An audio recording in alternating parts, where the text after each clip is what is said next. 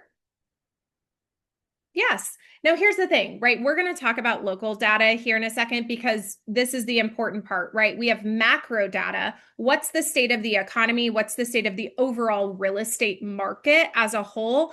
And then you have your localized data, right? Which we call micro data. So if By we the go to way, either I was frozen or you were frozen, but I missed like half of what you just said. oh, was I frozen, guys? No. Oh, only Okay, that me? was Okay, I was frozen, just so you know. So should I move the slide on or stay on this slide? you. Move the slide. Okay, there we go. Sorry. Okay. All right. And then we have inventory annualized. Now, this is important because I'm saying this intentionally multiple times for you guys to hear this because it's so important. Perspective is everything. How many of us have felt like we're in a buyer's market when we're actually in a seller's market? Anyone? Because I know I felt that way. Right? Or you felt like you're in a balanced market, but you're in a buyer's market, right? Again, facts trump feelings. So, what this is telling us is here's the good news, right? A buyer's market is anything over, Aaron, how many months of inventory? 9. No, 7, excuse me, 7. 7. 5 to 7 is Yep, balanced, over 7 is buyer. that's right. So, over 7 months is a buyer's market. Okay. A balanced market is between 5 and 7. Now, over the last, I mean, dating back to two, 2014, what market have we been in? Sellers A seller's market. buy a lot. So they still haven't missed it.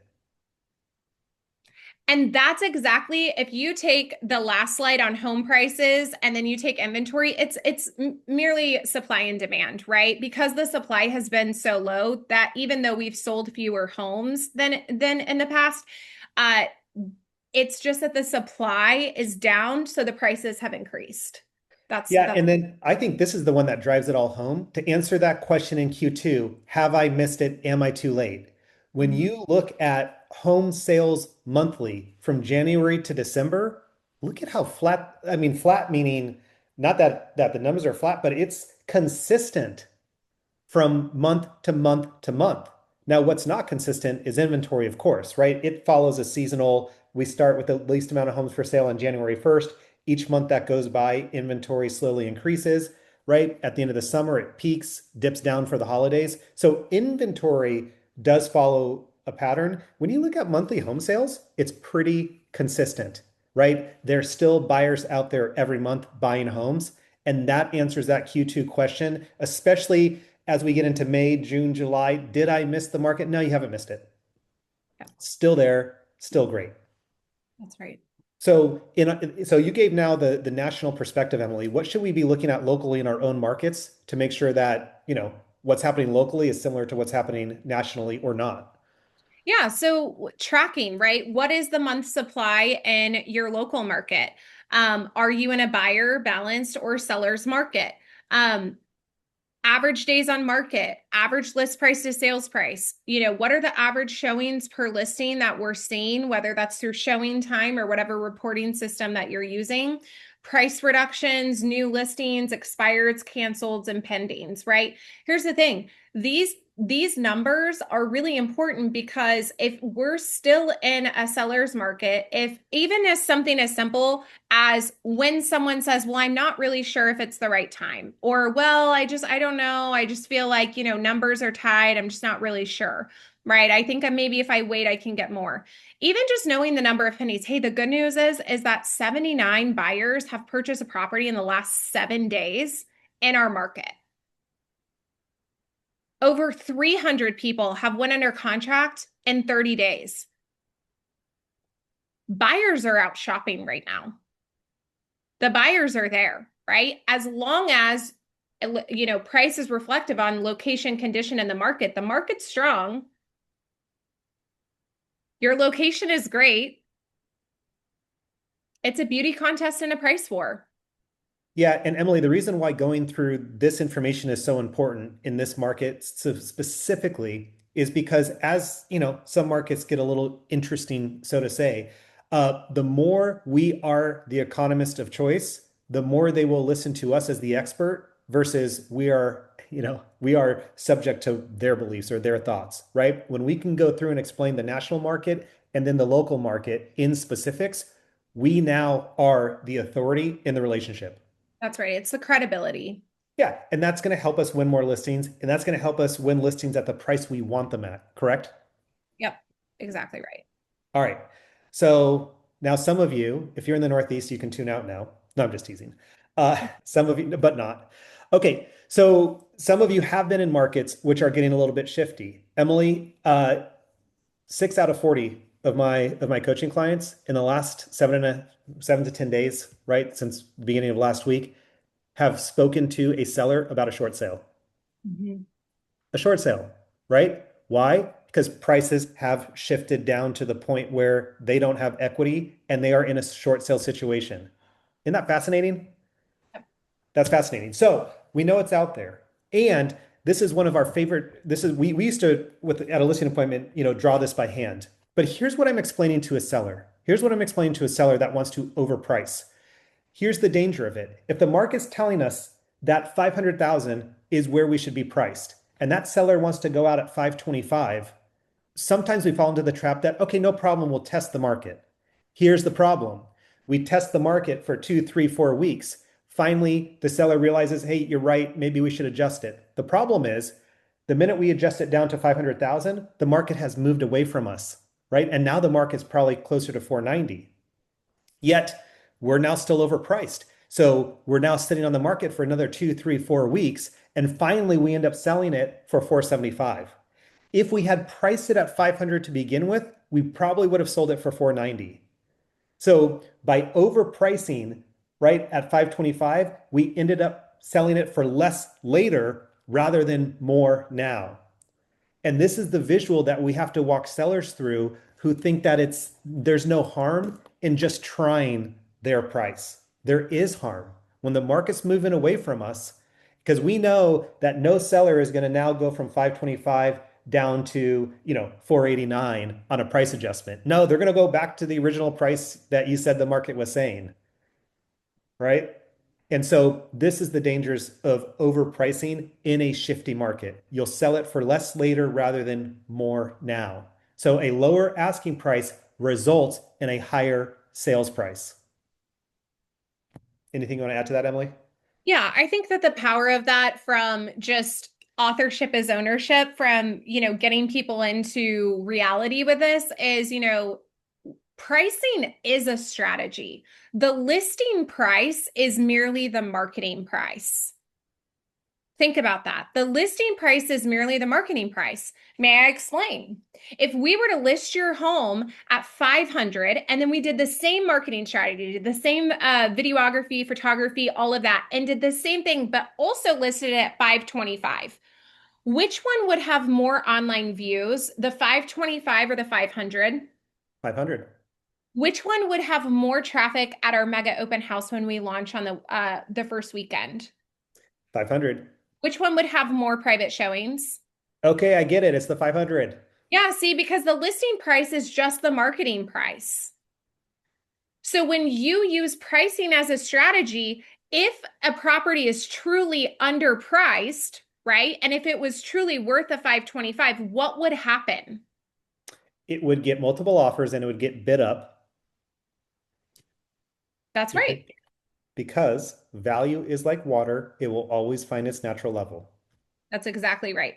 And that is still happening. When I have clients who are pricing just on the lower end and testing and go using that language and getting the authorship from the seller and going, listen, at the end of the day, you're not going to accept anything less than you want, right? But we just have to figure out, I unfortunately don't get to determine the market. I just get to interpret it.